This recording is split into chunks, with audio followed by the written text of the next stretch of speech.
Bonjour à toutes et à tous et bienvenue dans ce nouvel épisode de Francophonie sans frontières. C'est un mot qui aura marqué de son empreinte cette curieuse année 2020 et désolé si l'entendre à nouveau vous fait vriller les tympans. Il s'agit du mot confinement. Définition alternative par un amoureux de la langue française que je vous cite in extenso. Confinement est sans aucun doute le mot du jour. Jour un peu long à notre regret, mais qui incite ou qui invite à la réflexion. Corona, contaminé, virus et viralité ne parviendront pas à nous faire passer le goût du pain et du vin. Acceptons d'être confinés, mais au sens que ce mot eut à la fin du Moyen Âge, aller jusqu'aux confins. Or, les confins de la langue française, c'est le monde.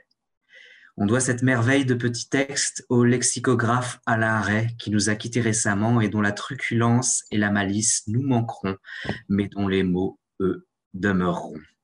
Je suis Thibaut Temerman et je vous parle depuis Montréal.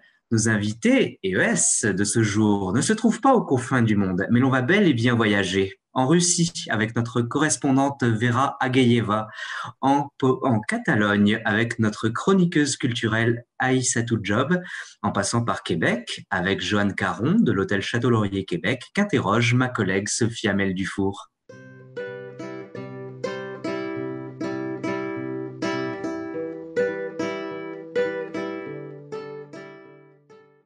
Dans notre premier épisode, Ronan Dumalabé nous parlait du rôle des correspondants.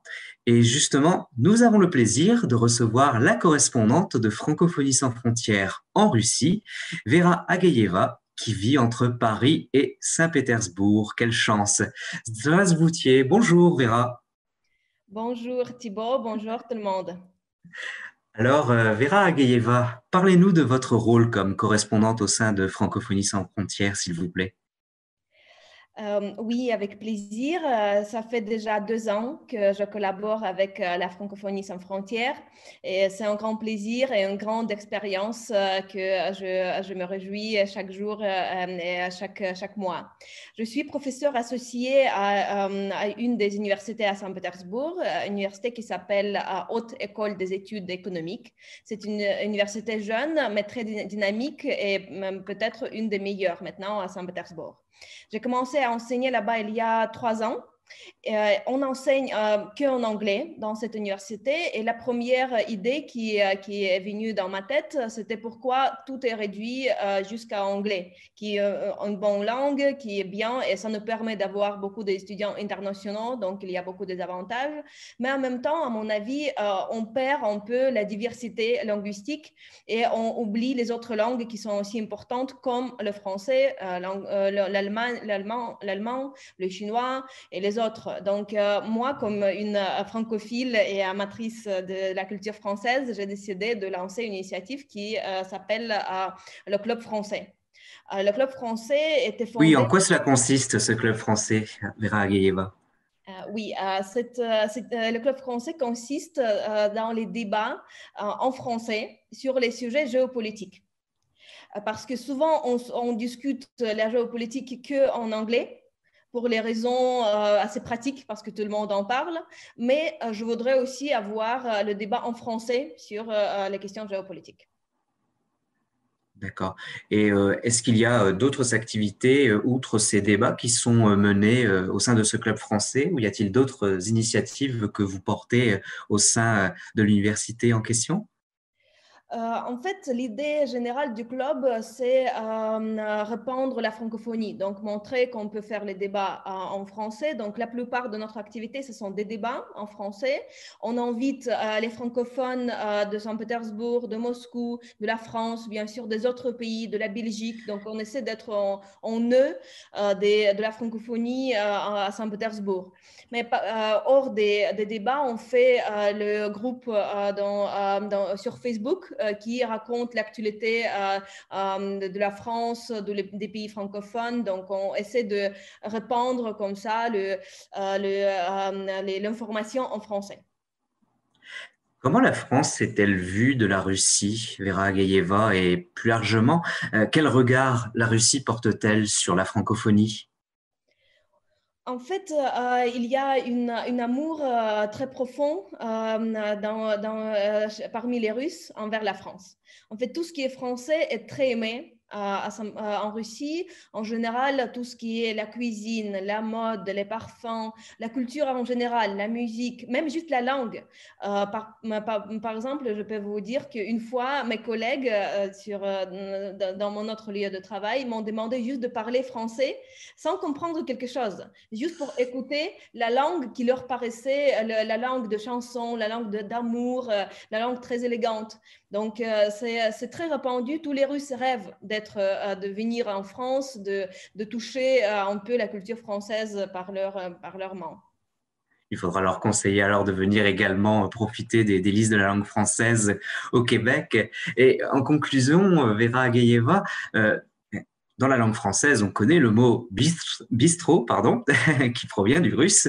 Mais y a-t-il inversement des mots français qu'utilisent les Russes ou bien un proverbe russe qui comprend un mot français? En fait, il y a énormément de mots français dans la langue russe, empruntés du français quand le français était la langue officielle dans la cour du tsar.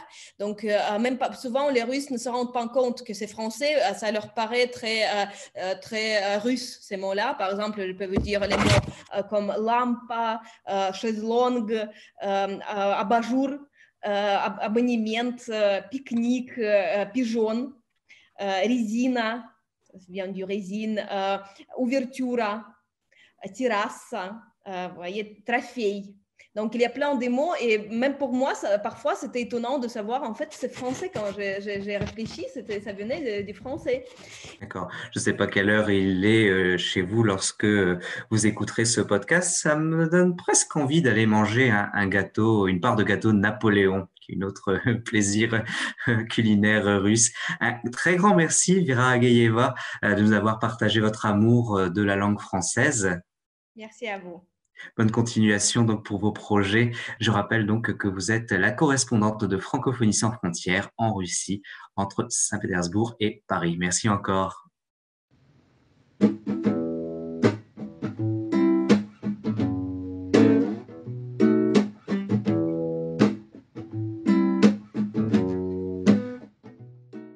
Notre chroniqueuse culturelle pour cet épisode, Aïssatou Diop, nous emmène en Catalogne pour évoquer une institution francophile qui célébrera ses 80 ans en 2021. Aïssatou, bonjour. Bonjour Thibaut.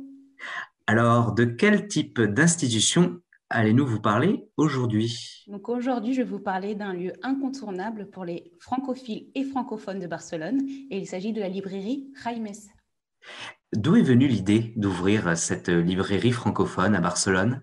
La librairie a été fondée en 1941 par Jaume Arnaud. Cet imprimeur a eu la fabuleuse idée un jour de frapper à la porte de son voisin, le lycée français, et de leur proposer d'imprimer les fameux cahiers à carreaux CIS pour les écoliers de l'établissement. Et à partir de ce moment-là, une belle collaboration va se faire entre la librairie et le lycée français, puisque Jaume va proposer d'étendre ses services et de s'occuper de l'importation et la vente de livres scolaires et de lecture pour les écoliers. C'était une tâche très difficile parce qu'en fait, à l'époque, on était sous le régime franquiste et c'était très délicat de commander des livres en langue étrangère. Auriez-vous un exemple des contraintes ou des difficultés rencontrées par Jaume Arnaud sous le régime franquiste? Donc, par exemple, les livres de biologie et sciences naturelles pour les enfants étaient interdits à la vente car ils étaient assimilés à la sexualité. Donc, pour continuer leur importation, il fallait indiquer le terme général livre scolaire sans préciser la matière. Et dans le même registre, Jaume Arnaud avait voulu que la librairie porte son prénom. Mais comme son prénom était catalan, ce n'était pas possible parce qu'à l'époque, seul le castillan était toléré. Pour ne pas avoir à appeler sa librairie Jaime, qui est l'équivalent de Jaume, mais en castillan, le libraire a décidé d'appeler sa librairie Jaimes, donc un mélange entre Jaime et James. Et pour la petite info, Jaume, c'est l'équivalent de Jacques en français. Et on dit même Tiago en portugais, me semble-t-il. Ah À bah c'est l'aube génial. de fêter ses 80 ans, Aïssatou est dans un monde où l'électronique prend de plus en plus de place. Comment se portent les affaires de la librairie? Donc aujourd'hui, la librairie est tenue par Montse Pla, c'est la petite fille de Jaume Arnaud. Et c'est vrai que malgré la crise des librairies indépendantes face à la vente en ligne et aussi la bulle immobilière à Barcelone, Montse a réussi à convertir la librairie en un lieu culturel en tant que tel. Elle propose une programmation d'activités très intéressantes, comme des présentations d'auteurs, de livres, des conférences, des pièces de théâtre et aussi des vernissages. Et je voulais préciser aussi que durant le confinement, la librairie a dû fermer ses portes et faire quelques ventes en ligne, mais ce qui s'est passé, c'est que les frontières entre la France et l'Espagne étaient fermées, donc elle ne pouvait pas proposer de nouvelles lectures francophones à son public. On le sait, malheureusement, la situation sanitaire en Espagne est particulièrement difficile. Comment la librairie s'adapte-t-elle? Donc en fait, au tout début du déconfinement, ce qui s'est passé, c'est que les clients fidèles se sont précipités à la librairie, mais ils n'ont pas pu avoir accès à l'établissement parce qu'il y avait comme une table barrière avec du gel hydroalcoolique et les clients devaient au préalable, en fait, dire à la libraire les livres qu'ils voulaient feuilleter. Et puis ensuite, petit à petit, la librairie a ouvert ses portes, mais sur prise de rendez-vous. Mais finalement et heureusement, cet automne, les activités ont repris à la librairie. Et par exemple, depuis le 30 octobre, il y a un cycle autour des romans actuels de la littérature haïtienne qui est organisé tous les premiers et troisièmes vendredis du mois. Et pour les amoureux du polar, chaque mois, les quatrièmes jeudis, se tient un club de lecture autour du roman noir et qui s'appelle J'aime le noir. Aïssatou Job, merci beaucoup pour cette chronique culturelle en direct de Barcelone.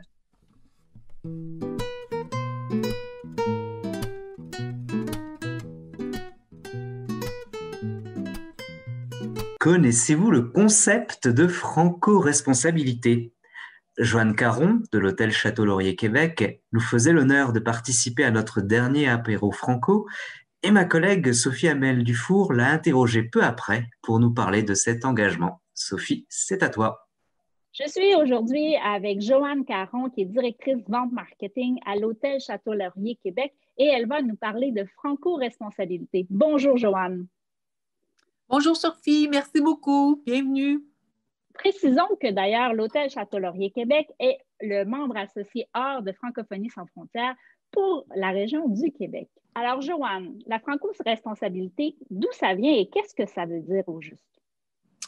C'est un beau concept qui est une idée originale de Alain Girard, président, directeur général de l'hôtel Château-Laurier Québec.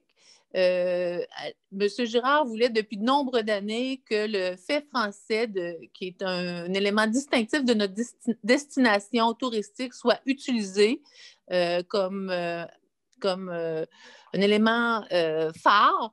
Et souvent, les gens n'étaient pas tous d'accord avec son choix. Donc, il a décidé de, lui, utiliser ce label pour son établissement comme un élément distinctif. Ce que ça veut dire, la franco-responsabilité, ça se définit comme un engagement à promouvoir la langue française et la culture francophone sous toutes ses formes. Plus simplement, c'est un principe de le plus souvent possible, par le plus de façons possibles, dans le plus d'endroits possible. Alors, c'est de mettre de l'avant la langue française et la culture francophone en tout temps. Comment s'illustre la franco-responsabilité à l'intérieur de votre hôtel? De plusieurs façons. Au niveau de nos employés, c'est de développer un environnement entièrement francophone pour qu'ils puissent s'accomplir. Mais pour nos clients, ce que ça veut dire, c'est d'avoir un accueil en français, même si nos employés sont multilingues, d'avoir de la musique francophone dans notre établissement. On a des citations d'écrivains célèbres sur nos murs, des toiles qui représentent des artistes québécois dans notre hall d'entrée. On fait beaucoup, évidemment, de mécénat auprès d'artistes francophones locaux. On promouvoit des expositions d'artistes locaux aussi dans nos murs. On souligne la Journée internationale de la francophonie. Puis aussi, on fait des projets tels que le mur de la francophonie, différents, un blog que l'hôtel produit, un autre projet, des récits de chez nous. Alors, on donne l'opportunité à des écrivains d'écrire une histoire sur des faits vécus de l'hôtel. Alors, c'est un peu dans... Puis on a beaucoup aussi de partenariats avec différentes entreprises et groupements intéressés par la culture et la langue française. D'ailleurs, on mettra sur le site de la radio FSF le lien vers votre blog Franco-Responsabilité. Enfin, Joanne, si vous aviez à vous projeter dans l'avenir, quels sont les projets d'avenir pour la Franco-Responsabilité à l'Hôtel Château-Laurier Québec? C'est sûr que c'est d'accentuer le rayonnement des utilisateurs de ce terme. C'est aussi, ça se veut un réseau de partage, de contacts, d'informations. Et aussi, la marque, on a une marque déposée. Le Franco-Responsable, c'est un label, c'est nous qui en avons la propriété, mais éventuellement, on voudrait créer un OBNL ou travailler avec un organisme qui serait le gestionnaire de cette marque de commerce-là. Aussi, on veut l'enregistrement du terme dans les dictionnaires. Alors, ce sont tous des projets qu'on veut mettre de l'avant dans l'avenir là, en relation avec la franco-responsabilité. Bien, rêvons, puisque après l'éco-responsabilité, peut-être qu'effectivement, la franco-responsabilité fera son entrée dans un des deux dictionnaires, peut-être 2021 ou 2022, qui sait. Alors, Joanne Caron, directrice vente marketing de l'Hôtel Château-Laurier Québec, je vous remercie infiniment de nous avoir parlé de franco-responsabilité. Merci Sophie, à bientôt.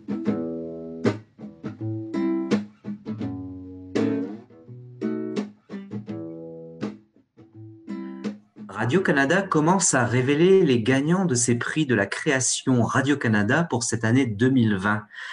Alors pour le prix de la nouvelle, c'est Julie Bouchard qui s'est distinguée avec Fin juillet à Split Landing. La Montréalaise a déjà publié un recueil de nouvelles, Nuageux, ainsi qu'un roman, Labeur. Pour le prix du récit, c'est également une autrice qui a été récompensée, Isabelle Lapointe, pour Dédé. Native de la Côte-Nord, cette amoureuse de l'écriture et des arts de la scène s'est également fait connaître comme musicienne puisqu'on lui doit un album, Amour, Fiesta et Chat. Et nous attendons le résultat pour le prix de poésie Radio-Canada 2020, mais saluons tout de même l'un des finalistes puisqu'il nous avait fait le plaisir de prendre part à l'un de nos apéros franco. Il s'agit du jeune Rémi Villemur, le créateur des Contes d'Hochelag et qui a proposé Carnet d'Ivière. Nous croisons les doigts pour lui. Et si vous souhaitez prendre part à l'un de nos futurs apéros franco, chers auditeurs, eh bien rendez-vous sur la page Facebook de Francophonie sans frontières. Et c'est ce qui vient conclure cet épisode. Merci à vous qui nous écoutez aux quatre coins de la francophonie. À l'animation pour cet épisode de Radio Francophonie sans frontières, Thibaut Temerman. Merci à la correspondante de Francophonie sans frontières en Russie, Vera Ageyeva, à notre chroniqueuse culturelle du jour, Aïssatou Job, depuis Barcelone, ainsi qu'à Joanne Caron de l'Hôtel Château-Laurier Québec, interrogée par ma collègue Sophie Hamel Dufour. Montage vidéo, Scott Molichaud. Réalisation, Sophie Hamel Dufour. Une production Radio Francophonie sans frontières FSF 2020. Pour nous rejoindre, notre adresse courriel radio.franco-sans-frontières, frontières au pluriel, @gmail.com. Nous vous disons à la prochaine. Portez-vous bien.